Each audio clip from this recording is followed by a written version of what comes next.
Isinumite na sa NBI ang mga dokumentong susuruin ng ahensya para sa kasong isasampa laban kay Janet Lim Napoles at sa iba pang sangkot sa pork barrel scam. Para sa detalye na sa ating linya ng telepono, si Noel Perfecto. Noel?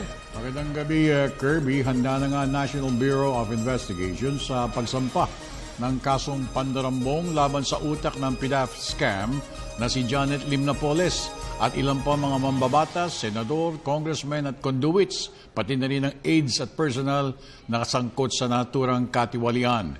Ito ay matapos na isumite ng 6 na mga whistleblowers kasamang kanilang abogado ngayon sa NBI, kasama na rin ang 17 mga boxes containing documentary evidences na anilay nagpapatunay sa katiwalian na ginawa ng mga ito.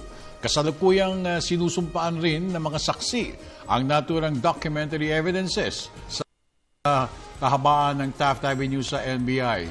Kasama nga sa mga sumumpa at nagsumite ng mga ebidensya ay sina Benhar Louie, Merlina Sunas, Gertrudis Louie, isang Vanessa at isang whistleblower pa.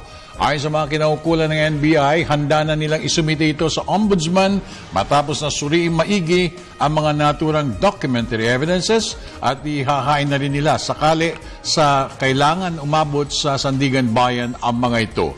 Yun ang ulat para sa Telebisyon ng Bayan, Noel Perfecto. Maraming salamat, Noel Perfecto.